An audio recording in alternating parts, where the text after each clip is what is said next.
नमस्कार सर्वांना, श्री स्वामी समर्थ। तर आज म्हटलं रानातला व्हिडिओ बनवावा आणि असं दाखवावं वातावरण। एवढं गवत झाले आणि पावसानं आणि पाण्यानं एवढं घाण झाले रान, काय विचारूच नका। वातावरण पण बघा किती मस्त झाले, छान वाटते। आणि आज पाऊस नाही आला, पावसानं आज वारं सुटले, उघडी दिली चांगली, मग छान वाटतंय। पण दररोज जायचा यायचा रस्ता बघा तुम्ही, एवढं पाय उमटल्यात आणि चिखलातनं वैरण काढायची एवढं नको वाटतंय की विचारूच नका। कारण का एक पाय घुसतो आणि दुसरा पाय निघतो। रस्ता काही रानाला रस्ता ठेवलेला, पण त्या रस्त्याला पण सगळं गवत कसं आलंय पावसामुळं। आणि केळी तर एकदम मस्त आली आणि शिंगर म्हणतात का नाही, शिंगर का घोडं काय म्हणते ती, तसलं तर एवढं फिरतंय की आणखीन पाऊस आहे असं त्यांचं, म्हणजे त्यांचा संकेत आहे असं मला म्हणायचं आहे। आणि इकडं तर बघा मकाच्या रानात असं पाणी, आणि ह्या चिखलातनं इकडं दिसली का वाट, वैरण न्यायची तर अगोदर तोडून ठेवायची आणि नंतर ना मग न्यायची। तर केळी बघा इतकी हिरवीगार झाली नसती आणि एकदम छान आली मस्त अशी। आणि इकडं एक झाड वेलय, आणि मला एकदा इथं साप दिसलेला, तेव्हापासून इथं आलं की लक्षात येतं आणि भीती वाटते। पायात दिसलं का कसं आहे, तर इथंच दिसलेला। आणि इकडं बघा वेल आहे आणि झाड वेल आहे, आणि झाडांची वेल तर चालूच आहे।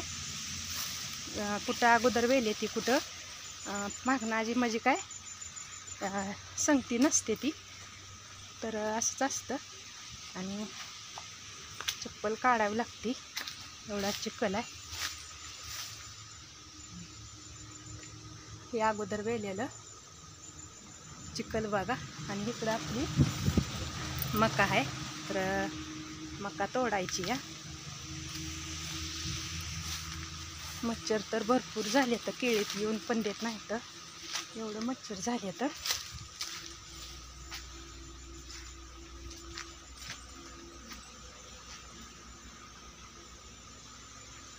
अंधार दिसतोय आणि भीती वाटते केळी।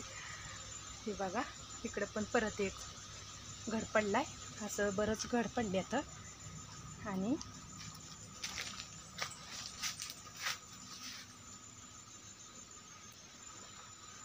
गेल्या वेळेस तर काय दरच मिळाला नव्हता, ह्या वेळेस काय होते काय माहिती नाही, काहीच परवडली नव्हती केळ।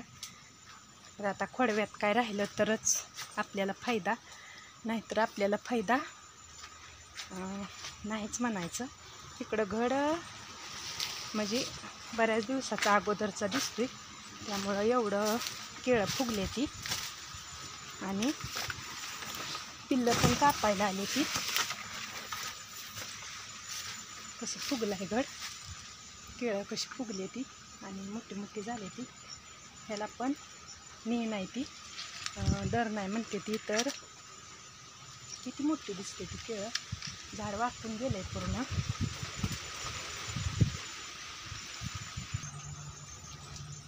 शेतकऱ्याला कुठपर्यंत असं असतं काय माहिती नाही, कुठपर्यंत सहन करायला लागतं। प्रत्येक पिकात असंच असतं, प्रत्येक पिकाची शेतकरी आशेनं वाट बघत असतो।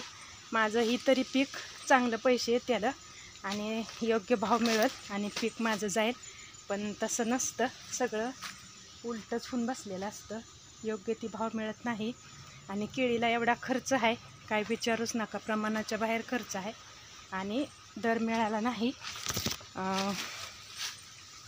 शेवटी तर 10 रुपयानं 8 रुपयानं नेली रानात, तर काय करायचं, खराब होण्यापेक्षा देऊन टाकली। तर यावेळेस तरी साथ दे बाबा निसर्ग राजा, आणि शेतकऱ्याला कुठं तर काय तर 4 रुपये मिळू दे अशी माझी इच्छा आहे. आणि भरपूर कष्ट आहे बरं का. केळी इतकं कष्ट मग कुठल्याच पिकात नाहीत.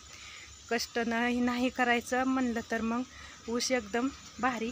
ऊसाला जास्त पैसे पण घालवावं लागत नाहीत आणि कष्ट पण एवढं नाही, कष्ट पण कमीच आहे. आणि पण आशा असते माणसाला की ह्यातनं काहीतरी आपल्याला 4 पैसे जास्त भेटतील, म्हणून माणूस काहीतरी करायला जातो एक आणि होऊन बसतं दुसरंच. असं असतं शेतकऱ्याचं जीवन. शेतकऱ्याचं जीवन जर शेतकऱ्याच्या हातात असतं तर शेतकरी खरंच राजा झाला असता. फक्त शेतकरी नावापुरताच राजा आहे, पण शेतकरी अजिबात राजा नाही.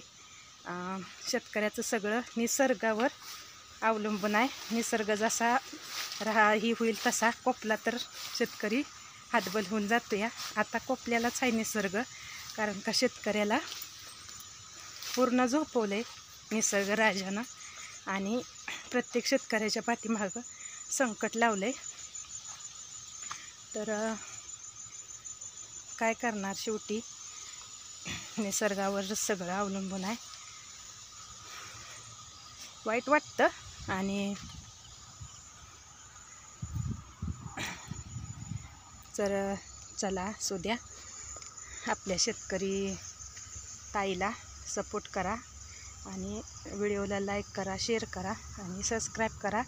एक शेतकरी ताई म्हणूनच यूट्यूब चॅनल चालू केलं आहे. कारण का शहरात गेल्यावर बघा तुम्ही, शहरातल्या लोकांना म्हणजे त्यांना बाहेर फिरायला असतं, लोकेशन पण बदलून असतं आणि काम पण कमी असतं. तर तिकडली लोक खूप अशी सारी लगेच फेमस होते ती. पण असं शेतकऱ्याला फेमस व्हायला भरपूर वेळ लागतो आणि शेतकरी एवढा सहजासहजी तर फेमस होणारच नाही.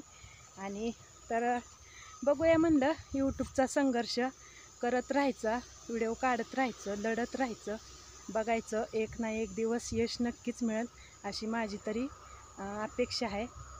तर बघू, करा सपोर्ट एका शेतकरी कन्येला आणि शेतकरी ताईला.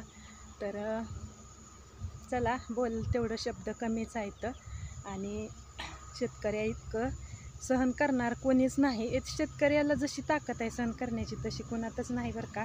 त्याला तोटा पण सहन करता येतो, किती जरी तोटा झाला तरी तो परत उभा राहतो आणि परत नव्या सुरुवातीनं नव्या जोमानं परत सगळं नवीन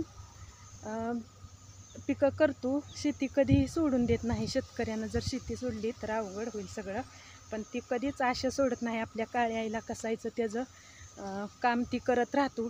निसर्गाने साथ कशी द्यायची ती निसर्गानेच ठरवलं पाहिजे आणि भाव तर कधीच योग्य मिळत नाही.